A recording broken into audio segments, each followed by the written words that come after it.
City of Hazleton's police department has a brand new location, and it's right at the corner of 15th and Church Street in the city of Hazleton, right across from Domino's Pizza.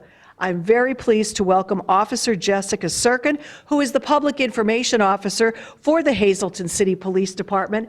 Officer Sirkin, a pleasure to have you back here in our studios. How are things working out with the new building? They're working out great. I mean, we have a building that's completely for us and allows us the opportunity to grow into a department that everyone wants to be a part of. Now, this is, at one time, had been the former Hazel Township High School. Yes. A lot of people, older people in our viewing audience will remember that. It's a beautiful building, It is. so everything fit in there very nicely. It did, yes. I mean, beforehand, there were several shops inside of it, so that made it really easy to go ahead and break up our records department, our detectives, our narcotics and stuff like that. They were able to find their own space pretty quick.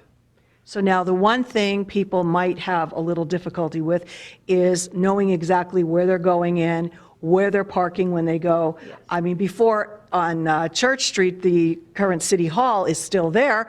That's tough for parking. So at least this now has better parking, correct? Yes, City Hall was very tough for parking because you had multiple departments there with other employees. Here we have a whole entire section of street designated just for police matter business on 13th Street side between North Church and Sherman Court, which is right outside of our lobby where the handicap accessible ramp is. You walk in, there'll be somebody there you can physically talk to during business hours, and as always, our phone is there that you can pick up and be in contact with 911. So people might think, oh, I'm going to pull in and go right in there on 15th Street, but you're trying to make it easier for them. The parking and the handicap accessibility, are they getting acclimated? I believe they are, yes. I mean, there was a little bit of that learning curve, which was to be expected. But once people realize what we have to offer inside of the building with a lobby that you can now sit down and wait, it's heated and climate controlled, things like that. The phone is there. Officers can come directly to you. You're not standing out in the cold. You're not standing out in the rain, and they're starting to enjoy it more. Sounds good.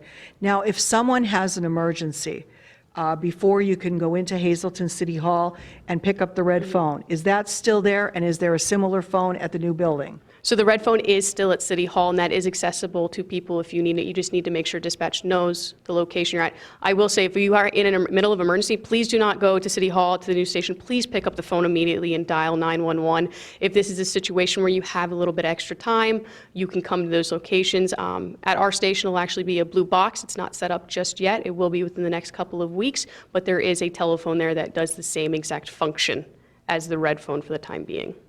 What do you see as a lot of the benefits from this new building? Because it was cramped quarters for everything in City Hall. So it allows the public a better opportunity to kind of talk to us, I think. We have the lobby. We have an area you can stand in.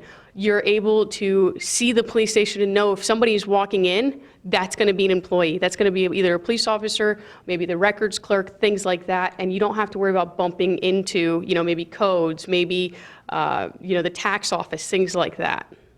And if someone needs like a report or something, what do they do? So then, you would park on 13th Street, where the signs are, come up the handicap accessible ramp to the single glass door, go inside. You're actually going to see a window. You go to that window and you can talk to our records clerk directly. She'll be there Monday through Friday between 9 and 4. You'll be able to talk to her, tell her what you need, and then she'll be able to get it for you, and you'll be on your way. Now, we at some point want to go in and show people what it looks like inside, but you're still finalizing everything, so we're not in there today because of that reason. Correct. Yeah, there are some stuff that we are still doing. I mean, this was a big move. It's a whole entire police department. Before we want the public in, we want to make sure that we have all of our I's dotted and T's crossed and make sure that it is beautiful on the inside as it is the out. Well, I'm sure that it is. And speaking of what you do, that you have the room and everything, you've also restarted a very popular program that was here in the area and across schools, many places, the DARE program, Drug Abuse Resistance Education. So this was the first year, and how many? I guess quite a few that DARE came back. Yes, we did. One class was 5th grade, one class was 6th grade at 2 separate locations, and it was amazing. And the response from the students for that age group, I mean, they told me this was their favorite class of the year and that they were excited to have me. If I couldn't make it that day or something happened where we had to cancel, the next week's like, man, we really missed you, Officer Jess. We want you to come back. So, I mean, it was very fun. So tell us who was involved in this. This was only 5th grade, is that who it is? One school was 5th grade and one school was 6th grade. Okay. And so the kids, what are they learning in this class? So they're learning how to basically resist certain peer pressures or how to have good peer pressure, meaning strength in numbers, the say no and walk away. It's a blanket form of drugs are not good for you, alcohol is not good for you, tobacco is not good for you, and to try to be your own person and say no without feeling like you're going to get picked on. Well, I think that's fantastic that that is restarted again. I know in years past we've covered it. So we want to do that again. We'll come and see you in action with the students, get their reaction as well. Officer Circuit, thank you so much for coming in. We hope people get acclimated to the new building, and we hope that we can bring it to them and show them what it looks like very shortly. Well, thank you for having me again. It's always fun. It's always a great time with you guys. Thank you so much.